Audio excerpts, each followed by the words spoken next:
এক ছিল সবুজে ঘেরা একটি গ্রাম। গ্রামের পাশে ছিল গভীর জঙ্গল, আর জঙ্গলের ভেতরে এক ছোট্ট নদী।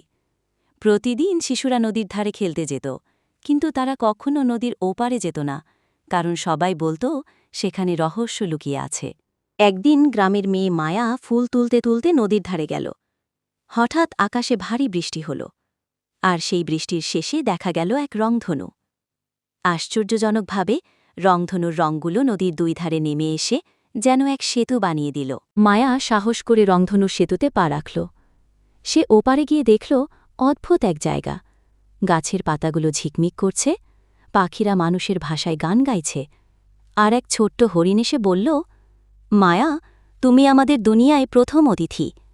এখানে যারা আসে তারা দুঃখ ভুলে যায়। মায়া বিস্মিত হয়ে বলল, আমি কি আবার গ্রামে ফিরতে পারব? হরিণ হেসে বলল, অবশ্যই, তবে মনে রেখো, তুমি এখন থেকে যেখানেই যাবে আনন্দ ছড়িয়ে দিতে হবে। মায়া ফিরে এলো তার গ্রামে। সে সেই দিন থেকে সবার মাঝে হাসি, ভালোবাসা আর সাহায্যের হাত বাড়িয়ে দিল। গ্রামের সবাই অবাক হল, কিন্তু তারা জানত না যে মায়া একদিন গিয়েছিল রংধনুর ওপারের জগতে।